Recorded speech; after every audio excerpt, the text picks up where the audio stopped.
Perfect. All right, let's get started. Hello and welcome everyone to our panel discussion today. I hope you all are doing well and looking forward to the fall. I certainly am.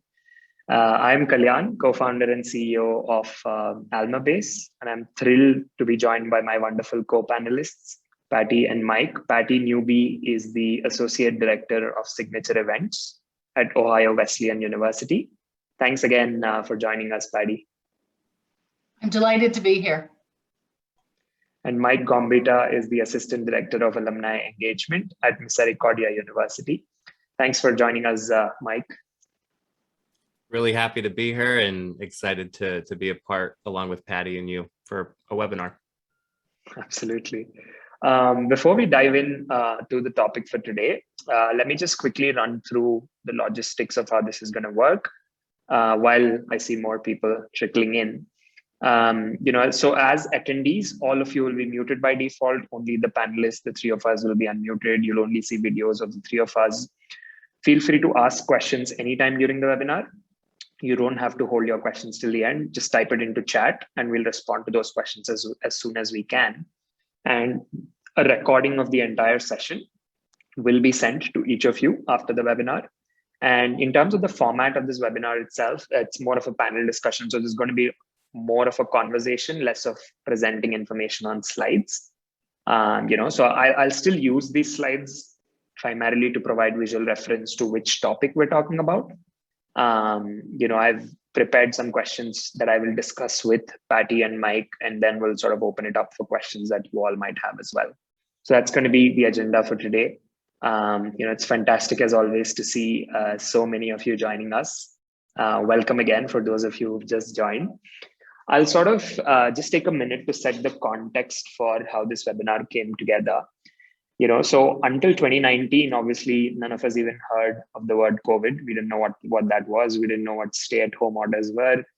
We organized our events as we always did, right? But 2020 changed everything with COVID, and pretty much every single one of us had to rethink engagement programs to be fully virtual, right? And as amazing as it sounds, I mean, we've all adapted phenomenally. We've completely shifted to virtual, and literally that was the only choice anyway, right? But 2021 is so unique in the sense that, as we head into the fall, things are actually more confusing than ever, right? Vaccinations are happening, but COVID numbers are rising as well. And it's not really easy to decide what is the best course of action, right? Because everybody wants to meet in person, but there's a decent level of uncertainty around what that means, right? All of us are eager to go out there and meet people. And I know a lot of us have started doing this already in small groups. And, for most of your institutions, I would imagine that homecoming is sort of going to be the first large in-person event for over 18 months now, right? If you've decided to go in person. So what happened over the last few weeks is that a lot of our partner schools reached out and said, what are the best practices, right? What can we learn from other institutions? And when I looked around to see what other universities and schools around the country were doing, planning their homecoming, I realized that there are a lot of common challenges, right? And I thought we could save everybody a lot of time if we were able to learn from each other. And that's how, this webinar came together. And thankfully, my Patty and Mike agreed to be co-panelists with me to sort of give us a good understanding of their plans and some of the challenges that they've been overcoming. Just really quickly for Patty, Mike, and I to have a good understanding of the audience, I want to actually do a quick live poll. Let me see if I can start this. Yeah, I've started the poll. Hopefully you all should see the poll. Yeah, I've started seeing some responses. Could you all request all of you to participate and put in your responses? I don't know whether are you able to see the responses on my screen, Mike? Okay, perfect. I had it pop up on my window. So let me just make sure I can actually share screen with this. How do I do this?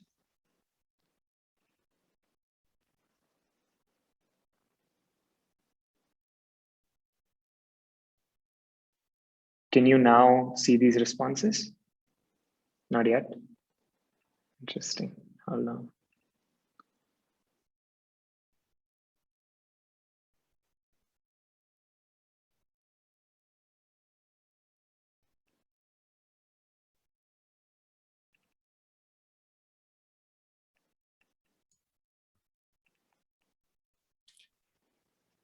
I think Chris said when you close the poll, there's a share results button. Looks like most of them have already participated. A lot of them have. So let me end the poll and then say share results. Are you able to see results now? Okay, perfect. Sorry about that technical glitch. But yeah, this is interesting. I think 50% plus is scheduled and planned fully in person. Absolutely no one's doing fully virtual. That's interesting as well. And about 30% hybrid, about 15% not sure, still planning. So that's interesting. Looks like a majority of the audience are essentially doing homecoming. It's already scheduled and planned. It's either fully in person or schedule sort of a hybrid model. So that's interesting. Cool. That I think gives us a good sense of the audience. Let me actually start with you, Patty. Do you mind? Hold on. Yeah. Do you mind walking us through your homecoming plan for this year at Ohio Wesleyan University? I'll also parallelly open the event page on my screen so that the audience can actually see while you're explaining. Wonderful. I'll be happy to. So back in June, we were eager to bring everyone back to campus and proceed with homecoming and family weekend as we had prior to COVID. In addition, we had a lot of celebrating to do because we just finished our most successful comprehensive campaign in the university's history. And we were, we felt bad for the 50th reunion, to all of the reunion classes, to be honest, but okay. To be honest with you, I was happy to, we were happy to see all of the reunion classes coming back during this weekend. So we were making it bigger and better than ever before. The plans were underway. We were trying to figure out locations, venues around campus where we could host everyone. And we were thinking, we'd probably have 1,200 people back on campus to join us. And then the numbers started, the COVID concerns started growing. We realized that we were going to have to once again pivot. Discussions were held as to whether we were going to have a hybrid model, if we were bringing people back to campus, if we were going to cancel, all of those questions were up in the air. And we had some really good feedback that, folks were really ready to come back to campus and see each other. Our campus is a we have mandated vaccinations for staff, faculty, students. So we are also asking anyone that comes back for celebration weekend, as we're calling it this year, we're asking that they be vaccinated or test negative within 72 hours of arriving on campus. So we decided with that approach, we were going to go full steam ahead, with the caveat that we were moving all events throughout the weekend outdoors, and we were going to limit, all indoor contact. So that's how we shifted. That caused a lot of, reaching out to various vendors and finding new tents that could house these events around campus. I'm sure, as all of you have found, that working with vendors is not like it was prior to COVID. There are some severe staffing shortages and supply shortages. The supply chain itself is bottleneck. So anyway, we're making the most out of, an iffy situation, and we are thrilled to be bringing people back to campus. It's being received well, but we are still, I still think there are a lot of, alumni and people on the fence as to whether or not they feel comfortable coming back. And I think we're going to have a lot of last minute decisions as to whether or not they'll join us. Yeah, a lot of interesting challenges there. Do you want to walk through maybe what are some of the highlights as far as events are concerned for homecoming here, Patty? Absolutely. So we're going to start on Friday. We canceled our Thursday academic convocation because that would have been held indoors with faculty, staff, students, and it would have been a large indoor gathering. So we did go ahead and cancel that on Thursday. We will have our first celebration, all community lunch on Friday, the campaign celebration luncheon, where we'll have a fun special announcement. We expect to have probably 1,000 people attend that. And that is the only one at risk right now to potentially be scaled back or canceled because of the contact with students. And just, our intent with limiting events indoors is to keep our students as safe as possible, because we want them to be in the classrooms this year. We don't want to move to any type of a hybrid or virtual learning model. So that's the only event this weekend that is at risk of being potentially canceled. We will then move to a large dedication at the Bradford Milligan Hall, which is a new student apartment complex on campus that we'll be dedicating, and we'll have our board of trustees, our alumni board, other VIPs join us for that. We'll have smaller affinity receptions, such as the swimming and diving reunion. And then we will have a connectors and creators reception, VIP.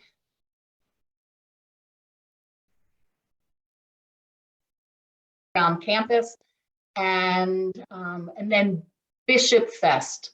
I am seeing a note that my internet connection is unstable, so if I freeze, I will be back as soon as possible. Bishop Fest is going to be an all-community event, and we're going to have, it's just going to be a lot of fun. We're going to have a DJ and beer garden. It's going to be Oktoberfest style, and that's probably where we'll have our largest crowd, with probably about 500 people. Saturday, we will celebrate our Hall of Fame inductees and Team of Distinction award winners in the morning. We do have over 200 people registered so far to attend that. And then we will have our traditional parade of bishops, where we have, our mascot lead with the marching band and the cheerleaders and the football team. We parade over to our stadium parking lot, which is gated off and tented, and we have a big fun tailgate with food trucks and a beer truck, and that will wrap up the traditional homecoming and family weekend types of events. We will move to celebrating the 50th reunion classes that have been postponed the last 2 years. I can say that there's hesitancy amongst this crowd to return, so our registration counts are low. We will definitely be celebrating the 50th, and we're really trying to encourage a better response for the all-class celebration. So we'll see where that lands. And again, then we have some affinity receptions that evening, but all in all, we're thrilled to be able to offer this number of events with the types of challenges we're up against this year.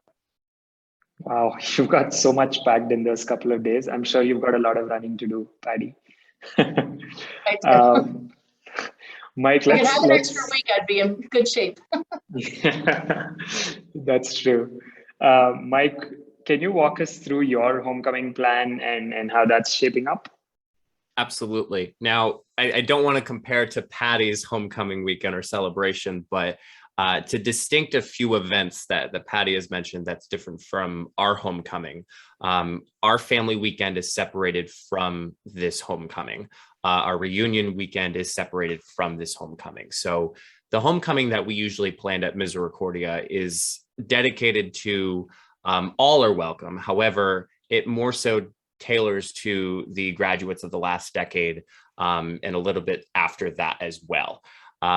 With COVID last year, we held a full virtual event So a lot of the things that we're trying to, let's just say, reconnect with is not as robust as a reunion weekend or a family weekend. We have a lot of our homecoming staples that are involved, such as Archie's tailgating or our tailgating before the football game. The only thing that is, let's just say, a miss from 2020 is our 2020 Hall of Fame induction ceremony for our Athletic Hall of Fame. So that's kind of the only event that is kind of added to what we are currently doing. A lot of our events are involving outside. However, with some of the events inside, such as our Athletics Hall of Fame, our talent show, and our receptions, they are held indoors.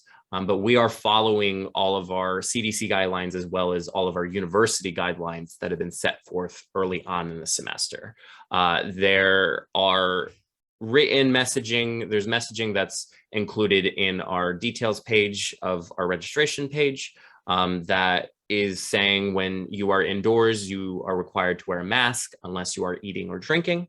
And then we always encourage the vaccination, as our vaccination on campus is not required until November.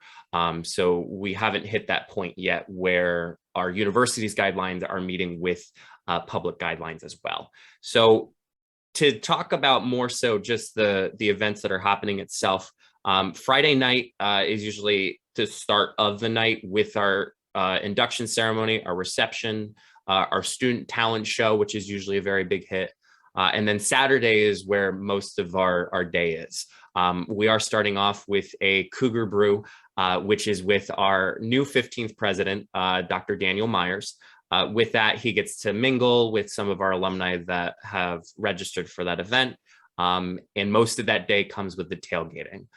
In addition to that, we also have our cornhole tournament. That has become a tradition at Misericordia. Parents and alumni certainly are very competitive during homecoming weekend. And if they win, they get a cash prize and customized cornhole boards to take home with them. And then replicated like Friday night, we have our 2021 Athletics Hall of Fame induction ceremony and reception. Yeah, that's amazing. And I think I want to talk a little bit more about sort of safety precautions and what's unique for this year. But before that, since we're on this page, I want to maybe take a couple of minutes just walking through, these pages and, what that means for you in terms of collecting registrations as well. I want to give a quick sneak peek of what the backend of, obviously, this is the Alma-based backend system for managing events. And I believe, correct me if I'm wrong here, but are both of your universities Blackboard shops, Razor's Edge users? Is that right? Correct. So essentially all of this is synced with Razor's Edge, and both Ohio Wesleyan and Misericordia are able to essentially set up the event like this with all of the details, all of the different tickets, right? Each of the tickets, their prices, et cetera, all of the sub events laid out here with, for example, having specific tickets for specific events.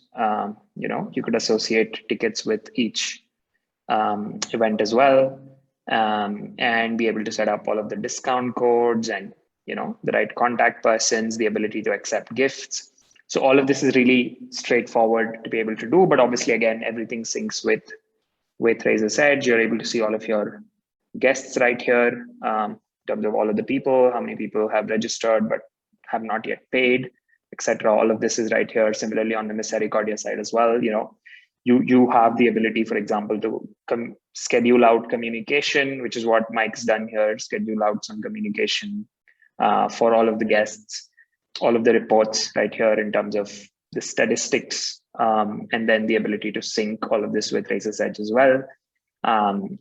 So yeah, I just wanted to give everyone a quick snapshot of how the pages that we just saw were built, and how you could use the system to be able to streamline registrations. Moving on, there you go. Yeah, let's talk a little bit more about safety measures. And maybe I'll start with you, Mike.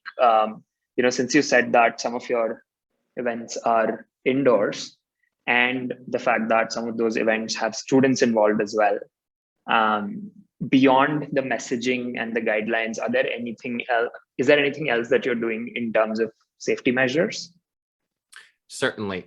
So when it comes to our receptions, a lot of it will, as I'm sure others have experienced if they have an in-person event yet, some of the food is either prepackaged or are separated throughout the event to prevent any cross-contamination per se. Instead of buffet style, it's more grab and go. Within all of the university buildings itself, there are signs that are put throughout from leading into the doors that masks are required. And we also have disposable masks at the ready when it comes time for those small reception events. We are not necessarily adding a cap number to some of our receptions and our induction ceremonies.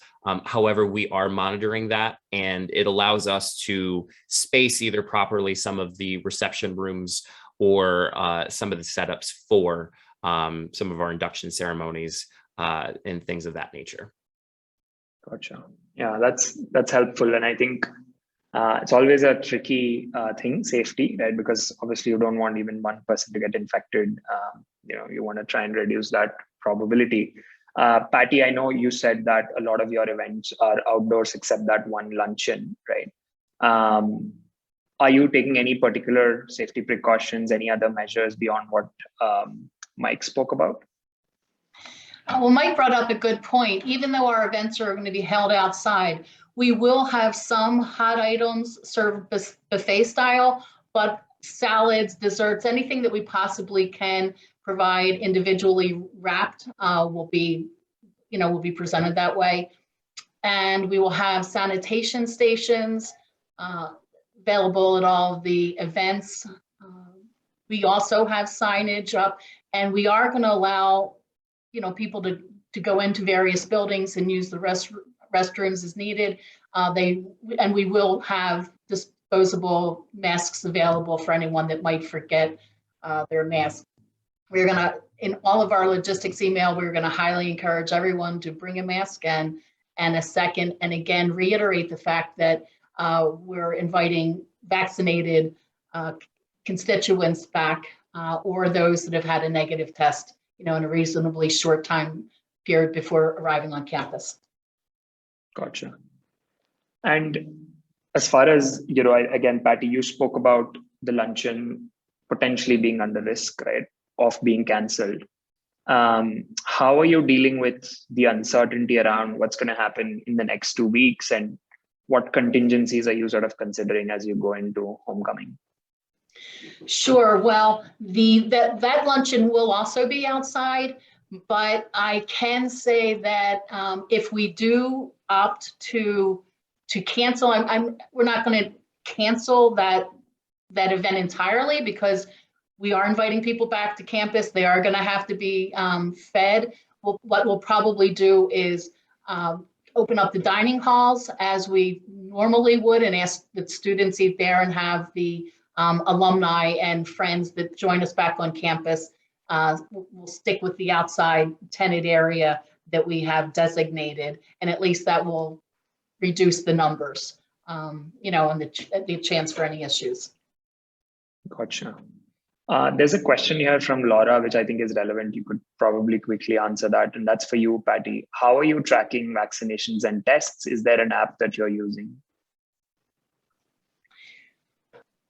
As far as students, faculty, and staff, that is an HR initiative. As far as us tracking invited alumni and guests back, we are not policing that. We, as Mike, suggested earlier, we're pointing them to the CDC guidelines and the state of Ohio guidelines, and we are moving forward with an honor system. But anyone, regardless of vaccination status, does have to have a mask on when they enter any building. Gotcha. So it's trust-based, and that makes sense. Yes. Yeah. Quite honestly, we don't have the staff to enforce any type of, policies. Yeah, I can imagine that being quite challenging, right? I mean, it's not a centralized system. There isn't a simple way to sort of track everybody's vaccination. And it's going to be really hard. So I think trust makes sense. And Mike, on your side, as you go into the next couple of weeks, I'm sure you're tracking all of the numbers in terms of what's going on in the state and on campus and things like that. But how are you thinking about dealing with the uncertainty and contingencies that you need to plan for? Yeah, I mean, that is a great question. And I think for everyone, no matter if you're a small school like Misericordia or you're one of the larger schools, you have to be aware and be mindful that there is uncertainty and there is challenges ahead if it does get worse. Understandably, when we first started promoting our homecoming back in July, we already had statements put out that there is the possibility that the event could be canceled. And even when we officially published our event page for those to register, it is on the front page of our event page. It is on mostly, if not all, of the email communication that we are sending out to our guests. It's to have, and I'm sure a lot of people can relate that's attending today. Higher ed has been hit drastically with COVID, and with the staffing that we currently have at Misericordia, a team originally of 5, now down to 2.5. And I say the half because one of them's a part-time person. It's a challenge. And, to say that we could turn around a virtual plan in the next 2.5 weeks, it's impossible. So I think you have to accept what happens. And unfortunately, you may get that negativity that comes in with your alumni. You may get, hopefully, a good amount that's understanding of it. But I think all of us just need to be mindful of what's coming, and hopefully there's light at the end of the tunnel for that. Yeah, amen to that. I want to also kind of shift gears and talk about the marketing of the homecoming, right? And in a lot of ways, the communication can't be the way it was over the last few years.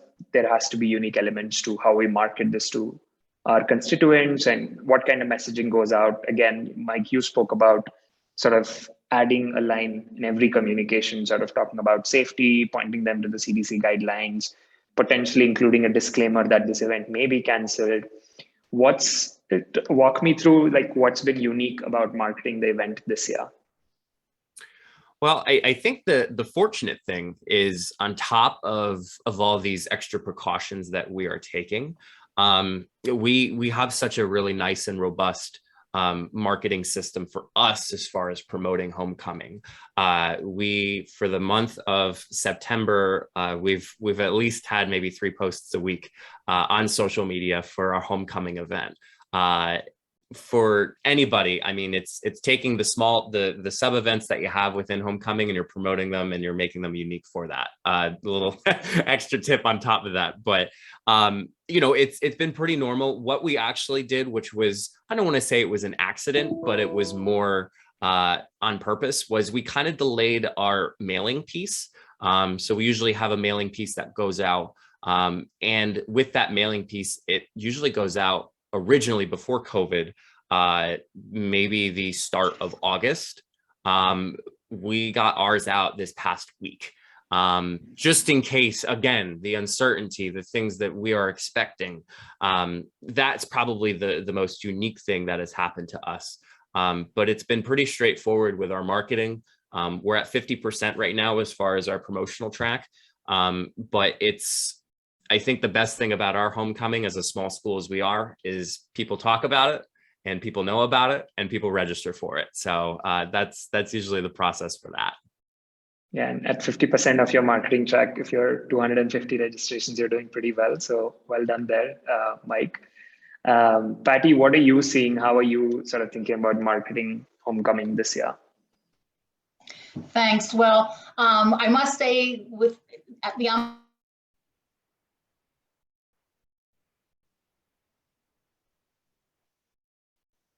We'll give Patty a minute. I think her internet is stuck.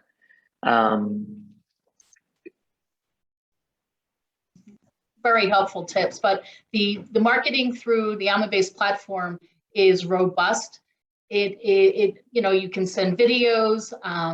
Those that register can share the invitation with friends. So there's that viral aspect that simplifies, peer-to-peer marketing that we did not have in the past. As far as our university communications marketing, we sent a save the date out once we determined that we were moving forward with an outdoor version of Celebration Weekend. And then there was still uncertainty about whether or not we were going to cancel or move forward.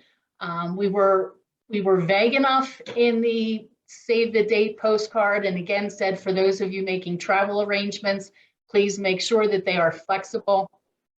But that gave us the that gave us the flexibility to put a concrete plan in action and move forward. So we did we went back and forth about whether we were going to email the invitation or send a hard copy. We felt, because this also was a big celebration for our comprehensive campaign, that it was important to send a nice invitation out. So we did that late, but I would say we have maybe a 50% response rate that we would expect at this point. And again, I think folks are just holding out for another week or so to see what happens between now and then with COVID. But we're hopeful. Yeah, I think like you both said, it's probably going to be a big spike in registrations. The last 5 or 6 days before homecoming. So you've got your work cut out there. I guess just one last question before we go to audience questions as well. How do you all and then your leadership at the university think about sort of success for this event? Is it primarily, hey, let's get as many people as possible for homecoming, which is usually how you measure success? But how is it different this year? Patty, maybe I'll go with you first. Absolutely. We, in the past, would measure success by increasing attendance by X percentage, having more volunteers help support the events, and with having the last year completely virtual, moving, and changing the plans somewhat this year. Our measure of success is to get as many people back on campus in a safe environment and celebrate everything that we have to be thankful for. So we're not going to be as number oriented, metrics oriented this year. It's going to be a matter of getting people back on campus so that we can move forward beyond 2020. Gotcha. That makes sense. Mike, what about you? Yeah, I think I can complement with Patty with we're not strictly looking at numbers. We do have a soft goal in mind overall for fiscal year as far as how many in-person attendees we should have. But really what we are looking for is just trying to get back on track with the events that we host seasonally, like homecoming. We actually held an event this past Tuesday, and it's the first in-person event since 567 days since our last event. So it was joyful. It was awesome. But just the initiative that just trying to get back on track. We know so many people love homecoming. So for them to attend this one means that we hope that they will attend the next years past that. It was, I think, very strange for all of us to not have a in-person homecoming this past year if you weren't able to. And it's getting back on track. It's an uphill climb, but it's getting back on track. Yeah, I think the key takeaway for me from what you both said is essentially momentum, right? Like building up the momentum for sort of more events coming up. And I think the other takeaway for me is also that for so many of the people that are going to be coming for homecoming, it's probably the first time in so many months that they're meeting somebody outside of their own family or maybe their coworkers. Right? So I'm sure it's going to be a big celebration. And I think just facilitating and enabling that in a safe and secure way is really important. And so sort of magnifies the importance of sort of doing homecoming well. There's a question from Peggy, and I think this is for you, Patty. You mentioned that the 50-year classes are lower registrations. Approximately how much lower are they than usual? We have a very robust 50th reunion program, and the class of 70 and 71 have been continually planning for 2.5 years and really working hard, to get their classmates back and to build excitement and keep the excitement.